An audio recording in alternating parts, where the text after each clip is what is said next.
Good morning, everybody. Welcome to today's webinar with PandaDoc and ProsperWorks, 6 tips to increasing sales velocity. We thank you so much for joining us this morning. We know your time is valuable, so again, thank you so much for jumping on the line with us.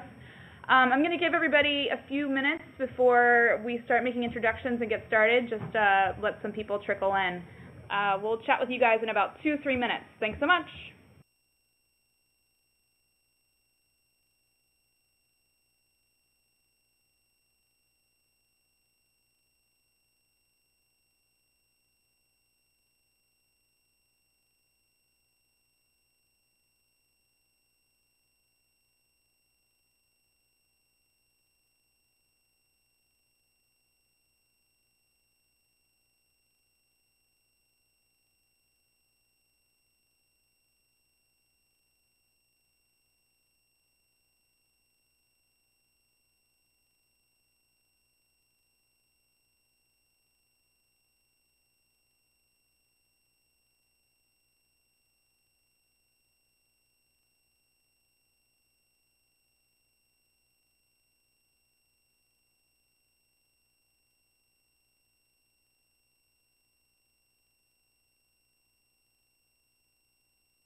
All right. Good morning, everybody. Thank you so much for tuning in to today's webinar. Again, it's PandaDoc and ProsperWorks. My name is Bethany Fagan. I am Partner Marketing Manager here at PandaDoc. So today we're going to be talking about 6 tips to increasing your sales velocity. Again, we thank you guys so much for tuning in and giving us a minute of your time this morning. So our speakers on today's webinar are Rick Treleaven. He is our account executive at PandaDoc. Rick, give us a couple short introduction about yourself. Yeah, thanks for that intro, Bethany. Hi, everyone. My name is Rick. I am one of the AEs and partner managers at PandaDoc.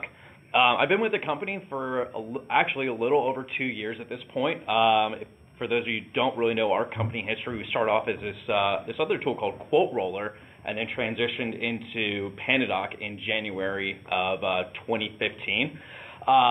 So I've been there since the onset. Before then, I was in my previous life, actually was in quite a different space. I was in currency trading and derivatives for a number of years. But before that, I had my origins in software sales. I worked for a company called Aperture Software, which later became part of Dell. We were a backup and disaster recovery software group based in the DC area. So very excited to be here, and obviously excited to be working with ProsperWorks and sharing the time today. Cool, great. Thanks, Rick. Very appreciate it. Our next presenter we have is Kyle Warren. He is an AE here at ProsperWorks. Kyle, I'll give you an opportunity to tell us a little about about yourself. Awesome. Thanks, Bethany. So, hey, everyone. This is Kyle with ProsperWorks. As Bethany said, I'm an AE here at ProsperWorks as well. I've been with the company for a little over a year, which is about half the time that we've been out on the market.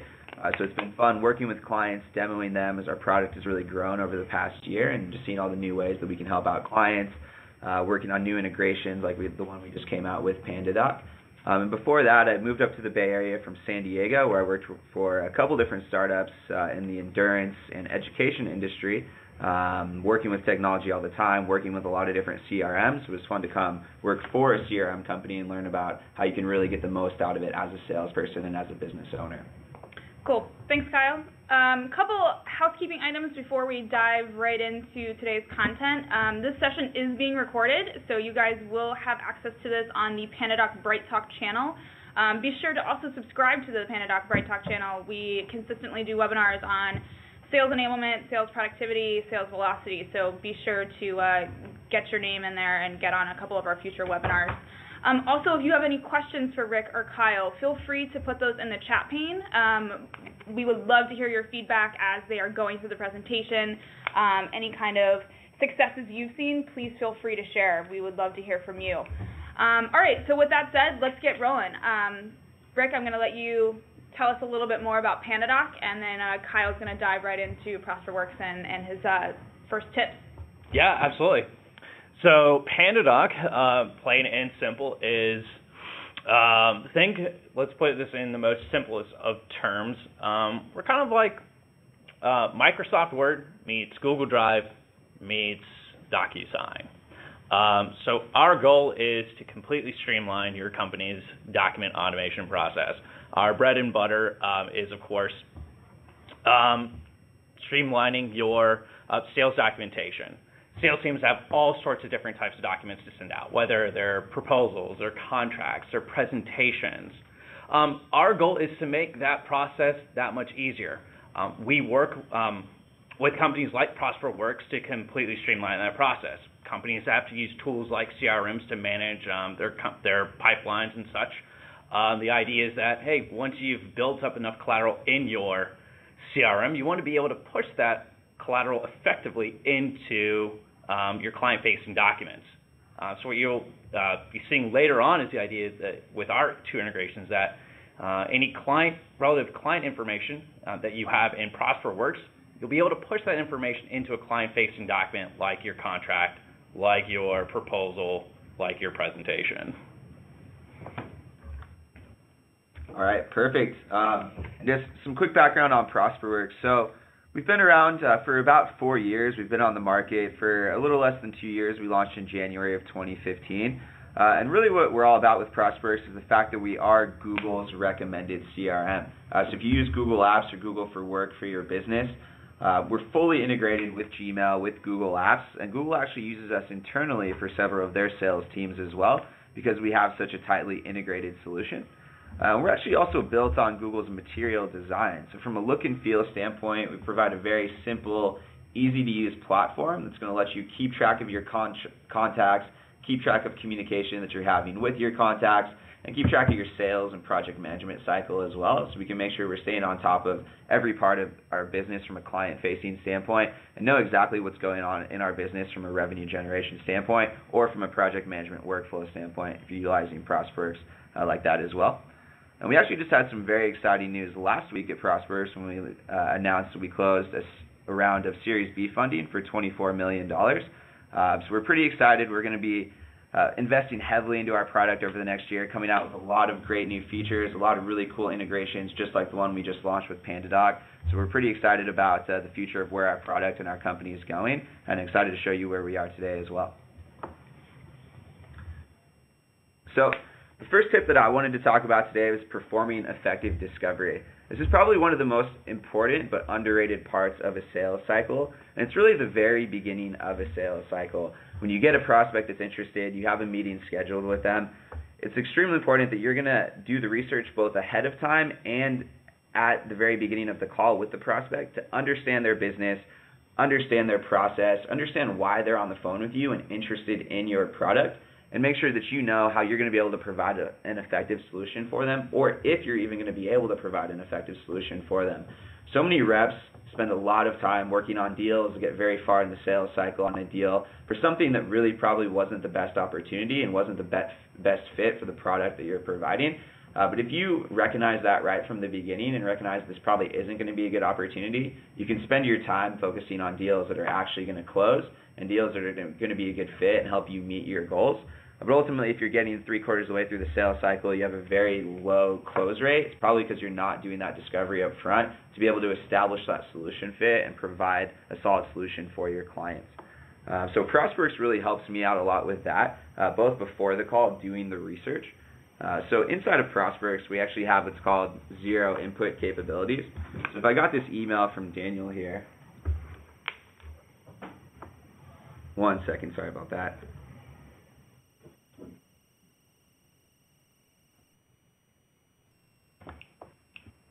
Perfect. Sorry about that, guys. So when I get this email from Daniel here, looks like he's interested in doing a demo of ProsperWorks. Right away, ProsperWorks is going to tell me who he is. Looks like I haven't met with him before, but right away I see his company website, his LinkedIn profile, his job title. So I really need to understand what his company does to know if I'm going to be able to provide that solution fit for them. So I'll pull up his website, which ProsperWorks was able to find for me.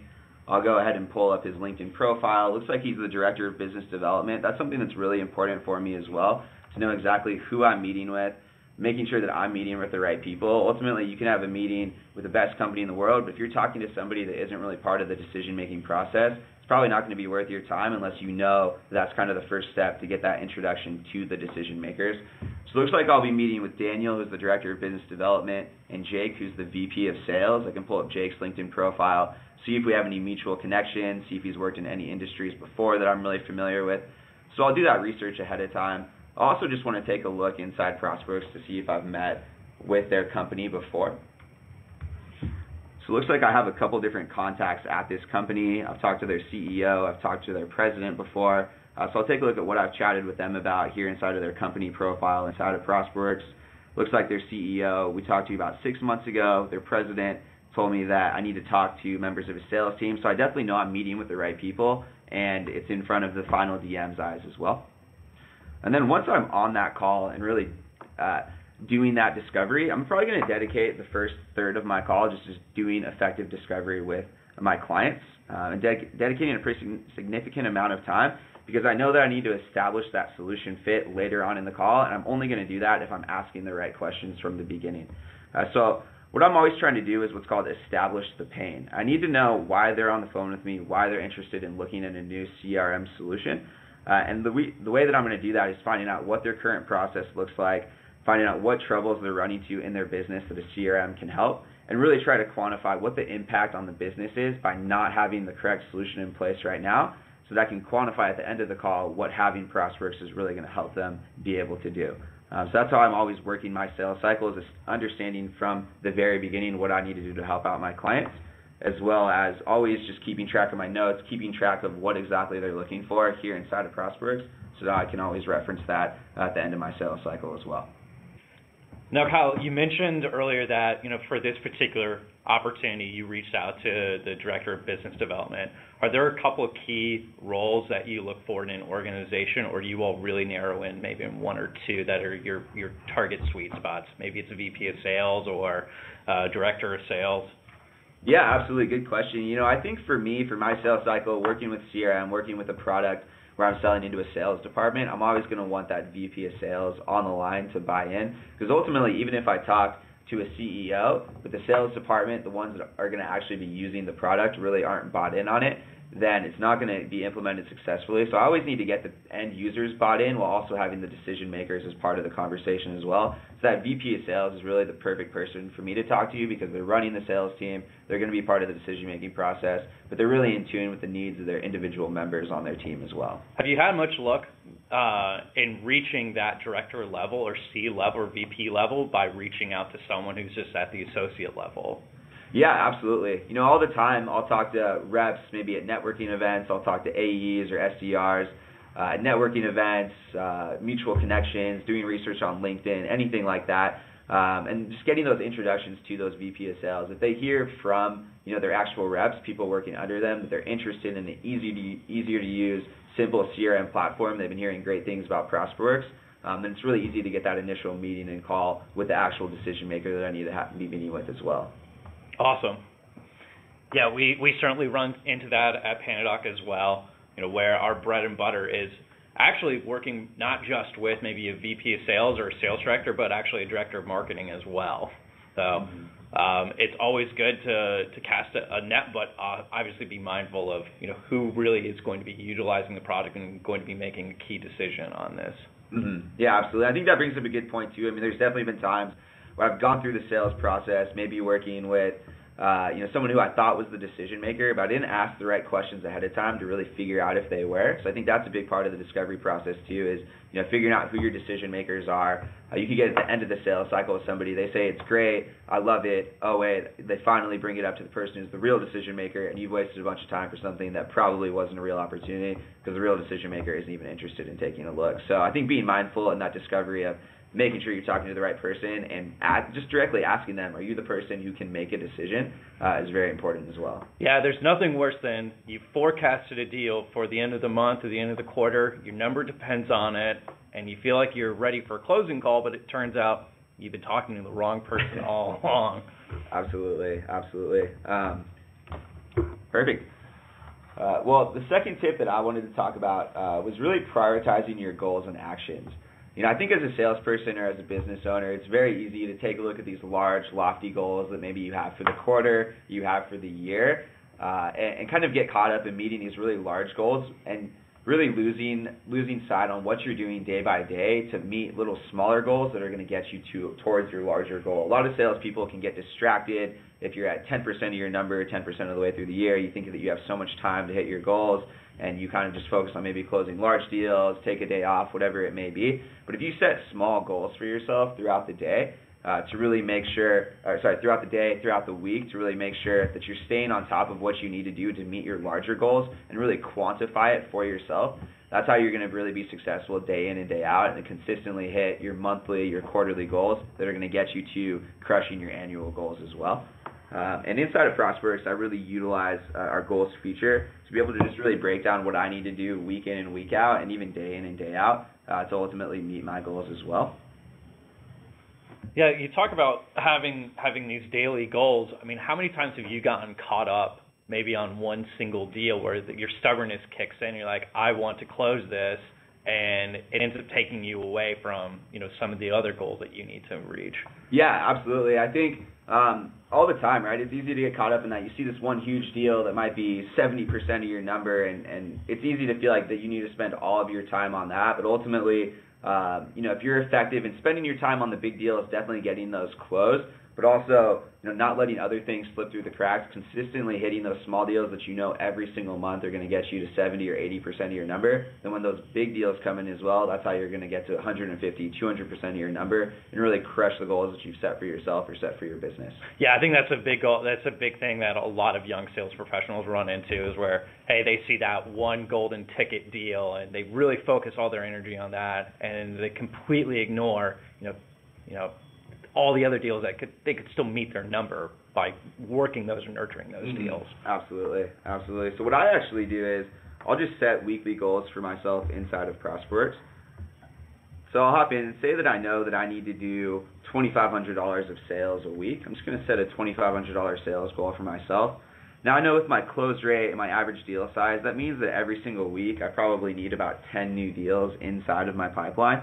So I need to convert 10 leads that I've been trying to prospect into an actual deal. I'm going to set that goal for myself. And I can see right away where I'm trending towards the week. 24% on Tuesday, 40% on Tuesdays is pretty good. And I know to get those 10 conversions, I probably need to be making about 20 calls a day, about 100 calls on the week. I'm just going to set that goal for myself as well.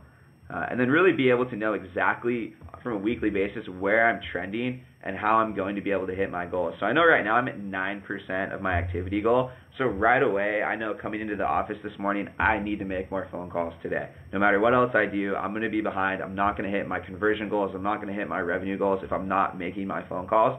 And that's a win that I can give myself every single week. I can control how many calls I make. I control how much effort I'm putting in. Even if I'm not getting the results one week, I know if I make 100 calls this week, that's going to get me the opportunities that I need to hit my goals next week. So I really just try to quantify it like that and know every single day that I'm accomplishing something and I'm meeting some goal to make myself successful to hit my larger quarterly, annual goals, whatever it may be.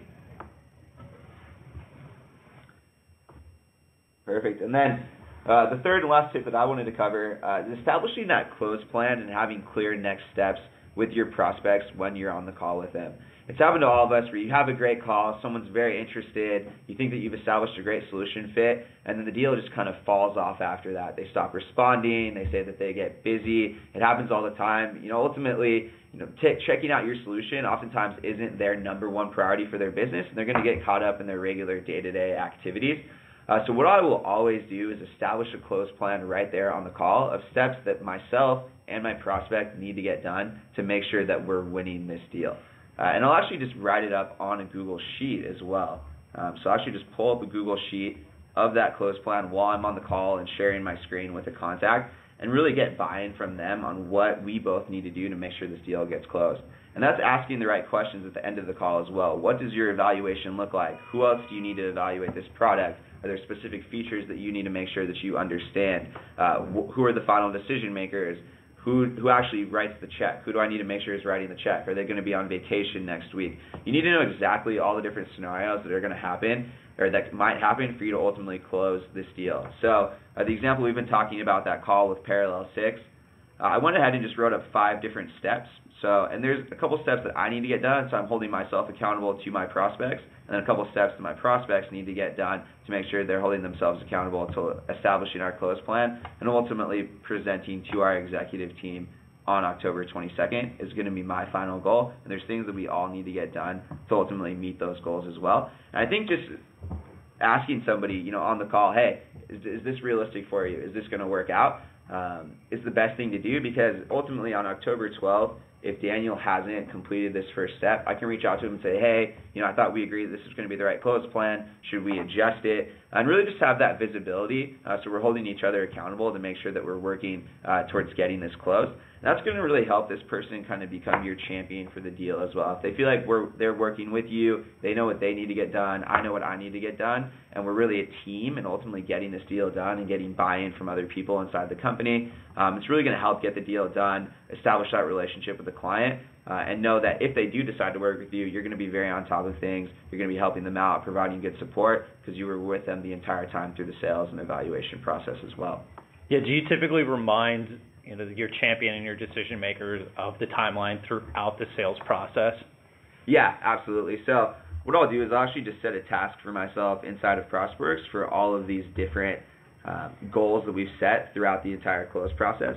And then I'll go ahead and set a reminder for myself a day before. So on October 11th, if I still haven't heard from Daniel, I'm actually just going to shoot him an email or give him a call and say, hey, just a reminder, we have this close plan in place. Are you still going to be able to get that done tomorrow? Do we need to change it? What's going on?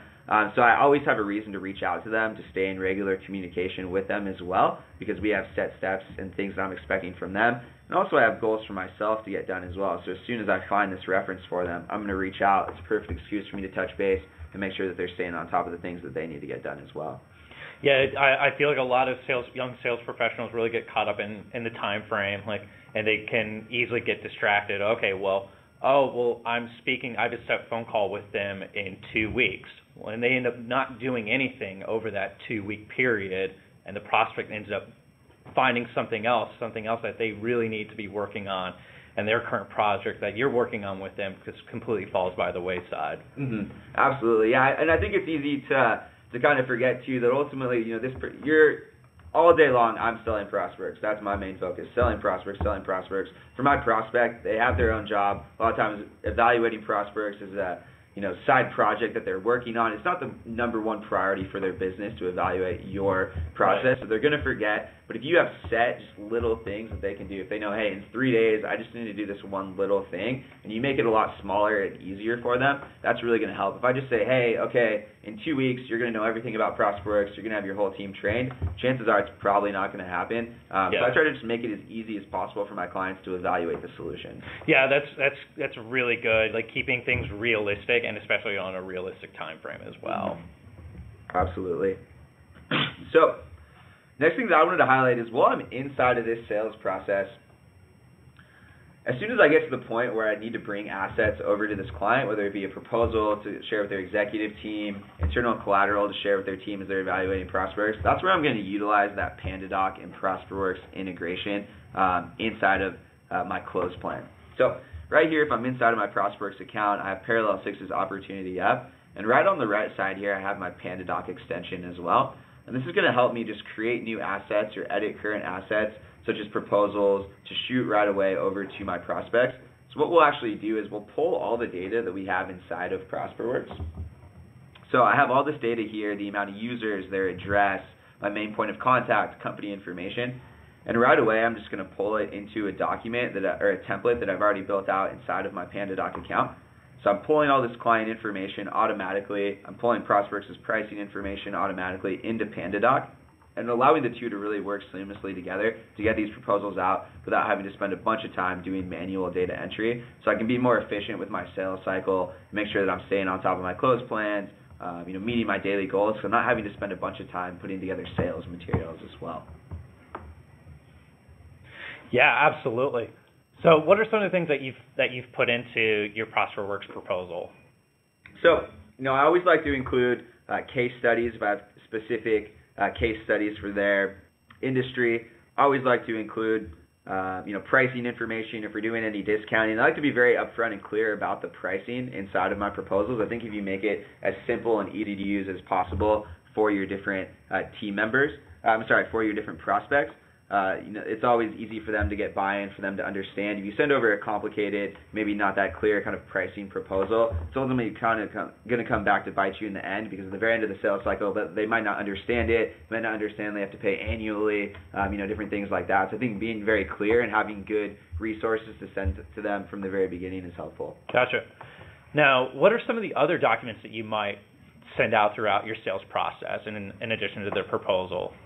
So, I'm definitely always going to be sending over very quick, easy collateral that they can share with other people inside their company. If they're the only person that's actually inside evaluating ProsperWorks, I need to make sure that I send very high-level, good-looking marketing materials to them as well to make sure that other people from the company can get buy-in very easily and understand what ProsperWorks is about. I like to send over helpful videos. I like to send over our pricing page so they can take a look at our pricing. So really anything that I feel like is going to help them very quickly and easily understand my product and kind of understand what we're all about at ProsperWorks, if they don't have the time to really dive deep into it, is always extremely helpful. Yeah, absolutely. I'm glad you guys are utilizing our video capabilities as well. All right.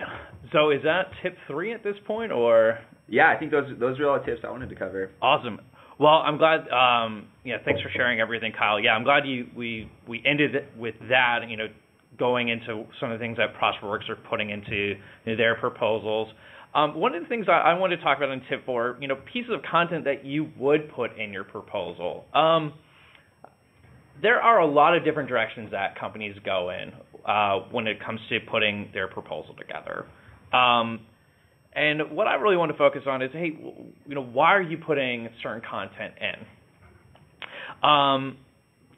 At PandaDoc, a lot of times, we give you a lot of flexibility in terms of, what you can actually put into your proposal. A lot of times, over the last 2 years that we've been at market with PandaDoc, the one thing we've really noticed is a lot of times people like to put in that initial cover letter, making that introduction to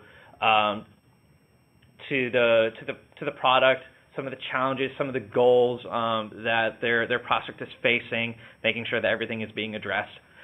But one thing that we've noticed, a lot of people have been putting that simply in writing. Well, we want to change how that cover letter gets presented. And so one thing we've really been trying to encourage our prospects to do and our users to do is actually to put that into video format. Why put something into a letter that we're finding that 90% of the time people actually aren't reading. But if you put it into video format, usually 99% of the time people are actually taking the time to watch that video. So if you put something, a quick 20 to 30 second personalized video together, you can actually film just with your own Android device or your own iPhone, or a lot of computers have recording capabilities. You can actually go ahead and just upload that personalized video directly into your PandaDoc. So it could be something as simple as, hey, Kyle, welcome to PandaDoc. We've really enjoyed working with you all over the last, couple of weeks and during your proof of concept. We've realized that, you have had challenges A, B, C, and D. We're hoping that PandaDoc is going to be able to address, those challenges via, segments D, E, and F. So putting that in personalized video format really helps take the proposal to a different level. Some of the other content that you really should include in your proposal, and we've noticed a lot of people surprisingly don't do this, and it's something really simple, and that's even putting your own client's logo in the proposal. Little touches like that just go such a long way. And finally, one of the big reasons why we built out our platform is we want to make signing proposals that much easier. That's why we have our own built-in electronic signature tool. We kind of laugh at the idea now of ever having to print out a proposal and having to sign it by hand and then having to find a scanner or a fax machine. Nothing is worse. I remember my very first job out of school. It was 4 o'clock on December 31st, and waiting on that one last deal to come in and having to rely on a fax machine to get that deal confirmation, and nothing was worse. Eventually the deal did come in, but nothing was worse than having to wait for that and having to rely on the fax machine. Versus, we're finding that when you do send something via electronic signature, your closing time does decrease dramatically, and your closing rates actually go up. We're finding that closing rate ends up going up by about 30% at this point. Yeah, I think utilizing those e-signatures is something that we just started doing here at ProsperWorks. And it's just been amazing to see the results. Whenever you can make anything easier for your prospects, it's going to help you get the deal closed, right? And, kind of like Rick said, whenever somebody has to find a fax machine, or if that's not working, whenever you have to rely on some other sort of technology, you have to rely on something else to help your prospects do something, the chances are that they're going to forget about it, they're not going to do it, they're going to get caught up doing something else, and it's going to make your sales cycle a lot longer. So we've really found here at ProsperWorks that utilizing that e-signature is extremely helpful for us as well. Yeah, absolutely. It is greatly reduced use of Advil on at the end of quarters and at the end of the month. So yeah, we've been talking about throughout this, and Kyle mentioned on this earlier, having those timely follow-ups. So where does PandaDoc really come into play? One of the best features that we've actually built out in PandaDoc are document analytics and tracking. I can't tell you how many times I've sent out documents and I've had no clue, or I've sent out emails and I've had no clue whether or not the other person on the other end has actually taken the time to look at my document. I might get some notification saying that they've opened it, but have they actually taken the time to read through that document? So we've ended up building out some great analytics features in PandaDoc. It actually tells us a page-by-page view how much time the recipient has actually spent looking at the document. We'll also know when each recipient has opened the document, view times.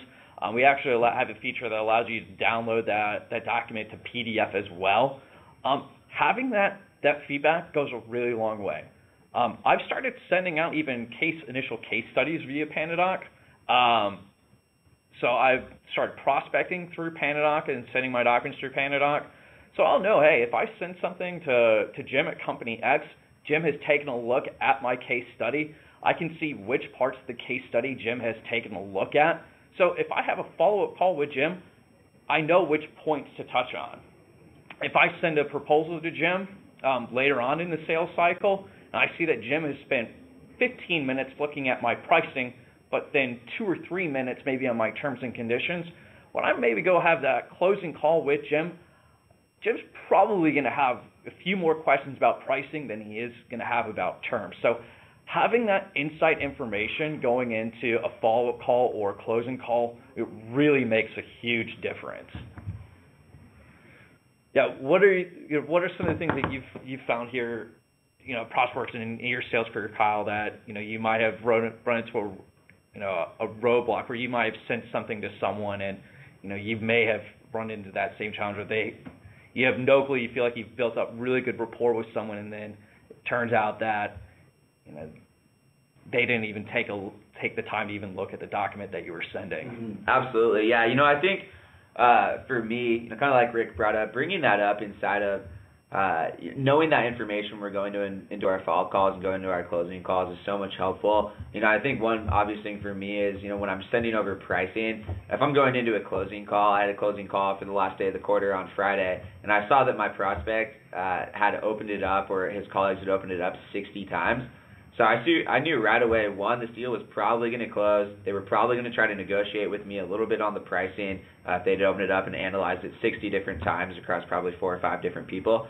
So right away, I was really prepared to handle that. I knew what pricing we were going to be able to offer on the last day of the month. I was really prepared to handle that call. If they hadn't opened it once, one, I would have known that there's a good chance they're probably not going to show up for this call. And two, I'm probably going to need to get ready to review the pricing with them, and maybe not going to be able to get a decision right on that call, or I'm going to have to push a little bit harder for a decision because it's not something that they've clearly been contemplating. So I think when you don't have that visibility or any more information that about your prospect going into a call can only help, right? I think a lot of times too, is you assume that somebody gets your email, but it might go into their spam folder. They might just be terrible about checking their email. So if they never open up 4 different emails you send to them, right away I'm going to call them. Instead of just waiting for them to respond to my email, I'm going to start hounding them on the phone, and I'll tell them, hey, I saw you hadn't opened up my email yet. It looks like you hadn't really taken a look at these assets. Is there something else that I can send over to you that you would be more beneficial? Have you just not had a chance to look at it? And just kind of let them know, like, hey, I'm here to help you, and it looks like what I've sent over so far isn't helping if they haven't been engaged with it. So what can I do? What else can I do to help you out kind of in your evaluation process? Yeah, to your point, we're actually finding that when we send PandaDocs out, that if someone hasn't opened it up in the first 24 hours, it's a great opportunity for that, like you said, for that follow-up. Hey, there might be a chance that it ended up in someone's spam folder. And it's just good opportunity and a good excuse to follow up with your customer in general. And it works both ways, because you could very well have an instance where you have a prospect that opens up your document, they take the time to look at it, they're very thorough. But it also goes the other way where, you might send something to someone, they open it for 2 seconds, and then they look at the first 2 pages, and then they close it, and you never hear from them again. Well, that tells you a lot. That tells you that you missed a ton of steps along the way, that, hey, they actually were not ready for a proposal. You actually didn't end up addressing any of their goals or any of their challenges from the start. So it really does go both ways. And that actually segments perfectly into the last tip that I want to talk on, and that's improving the proposal process, with your content. This is an area where you can really start working with your marketing team. Is the content that you're sending out, is it actually viable? Are people actually taking the time to read through your case studies? Are your case studies actually capturing some of the metrics that your platform can achieve? Are they correctly articulating some of the goals and some of the challenges that some of your customers are facing? Do you have enough dialed-in case studies that cover maybe a wide variety of sectors and industries and verticals? So it's always a great way it's always good to go back and take a look at, hey, is the content that we're sending out, is it eye-catching? Are people actually taking the time to read it? If you're noticing over and over again that when you send out proposals that people are continuously skipping parts of your proposal, hey, is it even worth keeping that content in there? Maybe you continuously, you're overloading your proposal with too many case studies, or you have too much multimedia, and you're noticing at the end of the day that your prospects really don't care about that. They just care about maybe reading or viewing that introductory cover letter or video presentation, and they just want to skip to pricing and terms. So there are many times that, hey, you could end up getting caught up with being guilty of sending too much, or the information that you are sending out just isn't eye-captivating. So what are you finding are the most successful sorts of assets that you're sending over PandaDoc? people love multimedia. People love videos. People love HTML graphics and slideshows. People love the fact that, hey, wow, I can actually put things like this into my client-facing documents. So we're finding that's a huge asset. Yeah, absolutely. We're finding the same thing internally. Any sort of quick videos, the more personalized, the better. But yeah, multimedia is something we've been very successful with as well here at ProsperWorks. Yeah, and here's the thing. I'm glad you brought up something that's personalized, because you can end up having too much generic content in there. If it's not personalized enough, people are going to feel like, oh, I'm just another prospect, I'm just another user. But if you try and put as much of a personalized touch on that content, that people will respond to it so much better. I think that's going back to that initial introductory video. Having something like that speaks volumes versus maybe just a generic cover letter. Absolutely. Well, that's tip 6. I think the next thing we really wanted to dive in was a potential case study that that our two companies have bared the fruits of our labor and have really helped. And I know that the guys over at Impact Commerce were pumping our tires on social media the other day. So, Kyle, what do you know about Impact Commerce? And yeah, I think Gabrielle Hughes is here with us too today. She is the marketing manager here at ProsperWorks. So we'll let her dive into that a little bit. She spent some time with Impact Commerce and would be happy to tell us a little bit more about it. So yeah, thanks, Bethany. Hey guys, it's Gabrielle. I recently spoke with James Scott, who founded Impact Commerce, and I reached out to him after I saw that he tweeted about us at ProsperWorks and PandaDoc and how we kind of helped him and his company hit the ground running. He was in the market for a new CRM because he just couldn't keep everything in his Google Sheets or Excel spreadsheets, and so he found us, and he really liked it. He was really impressed by how the implementation took only 20 minutes instead of 20 days, which is what he was used to with working with other CRMs in the past. And it was the same pleasant, quick experience that drew James to PandaDoc, where he could generate an initial document and get it signed within minutes. And I thought it was really interesting how James, he kind of considered himself to be a technology nerd that gets distracted by really cool, powerful technology, but he's sticking with PandaDoc and ProsperWorks in the long run because there's a nice balance between the platforms, and he can easily extract value from them without having to go deep into learning what they're about. And we have the full case study over on our blog, so it's prosperworks.com/blog, so definitely check that out. We'll make sure that you guys have that resource after the webinar too, so you can read that a little more in detail post-webinar. So thanks a lot, Gabrielle. We appreciate that. Yeah, thanks, Gabrielle. So I think that concludes everything today. I did see couple quick questions trickle in. So one question that came in for you, Rick, was you had mentioned PandaDoc has really powerful document analytics that will notify you when your document is opened and viewed. Can you be a little more specific about how you follow up? Is it 2 minutes after they open it? Is it maybe a day after they open it? When do you typically like to follow up with your prospects? Yeah, that's a great question. That's actually a question I don't get too often, but I think I would typically follow up within the next within a 24-hour period. I don't think there's any harm to, once you've seen that someone has opened up a document, you've seen that they've taken the time to read through the document. I don't think there's any harm in reaching back out to them. We have actually built-in commenting within PandaDoc that actually allows you to send a comment through PandaDoc. And what I've done in the past is actually send a quick message. Hey, looks like you've had the opportunity to read through the proposal. Let me know about any immediate feedback and questions. If not, let's circle back around at our scheduled time, and hopefully you've had the opportunity to, put a scheduled follow-up, following, before you sent out that document. Great, thanks. I think Gabrielle, you had one come in for Kyle. Yeah. So Kyle was talking a lot about the goals feature of ProsperWorks. Can these goals be activity-driven instead of revenue-driven? Yeah, absolutely. So inside of ProsperWorks, you can set goals for 4 different things for your business. So first one's going to be on your activity. So how many phone calls are you making? How many demos are you doing? How many customer meetings are you having? Any sort of activity that you're tracking inside of the system. You can set goals for yourself on a weekly, monthly, quarterly, or annual basis to make sure that you're achieving those goals. And then you can also set lead conversion goals. So we have leads inside ProsperWorks, people that you're trying to prospect and ultimately get inside of your actual sales pipeline. So you can set goals for yourself on how many of those leads you're converting, and then you can set sales revenue goals as well to make sure that ultimately at the end of the day we're closing as much business as we need to be successful as well. How often are you checking that?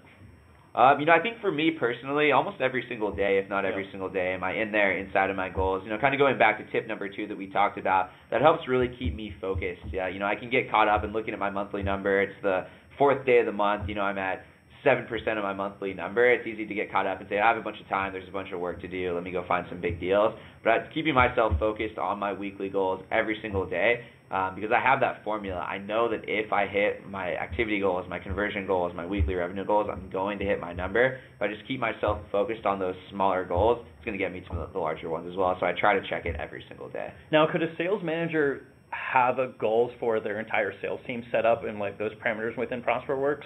Yes, yeah. So you can set up goals for your team. You can take a look at how your team's doing. You can compare an individual team member to the team average. Individual team members can compare themselves to the top performer as well. So if I want to kind of try to get my team members motivated, I can show how they're trending towards the top performer on the team as well. It's a lot of access and visibility that we have inside the system. Cool. And then it looks like we did have one pop in while you guys were wrapping up those 2 questions. Will ProsperWorks be integrating the Google Voice tracking feature anytime soon? Do you guys know anything about that? Perfect. Yeah, that's a good question. So we're actually releasing a VoIP integration within the next 2 weeks with a system called RingCentral. So RingCentral is another Google recommended application, just like ProsperWorks is. So we'll have a full integration with them where you can click to call right from ProsperWorks. You can answer calls from ProsperWorks. Your RingCentral calls will automatically be logged. Now, inside of ProsperWorks at the moment, we also do integrate with Google Voice and Google Hangout. So I can start a Hangout or a voice call right from inside ProsperWorks. I can click to dial the Google Voice from inside of ProsperWorks as well. But that full, complete VoIP integration will be with RingCentral for the time being. Great. Thanks, Kyle.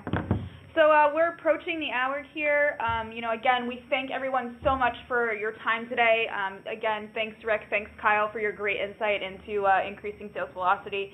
You guys are in the trenches every day, so it was really great to hear some great tips that you guys can provide to our audience. So a couple resources for you guys. Be sure to follow PandaDoc and ProsperWorks on Twitter and on LinkedIn. We're constantly sharing content in regards to just making your sales process and even helping sales leadership to motivate their sales teams with tips and tricks to close more deals faster, because that's what our mottos at both organizations are. If you're interested in a demonstration with ProsperWorks or PandaDoc, this is our sales aliases, so feel free to shoot us an email at sales@pandadoc.com or sales@prosperworks.com. You can also go on each other's websites too. I know that PandaDoc has a 14-day free trial that you can check out PandaDoc. So does ProsperWorks. You can also sign up for demonstrations on the website too. So again, thank you guys. We'll make sure to share that blog post as well. And then, it looks like we had actually one last question trickle in. We'll be sure to answer that offline since we need to wrap up today's call. But again, thank you guys so much. Look forward to hopefully having you guys on a future webinar. And thanks again, guys. Have a great day.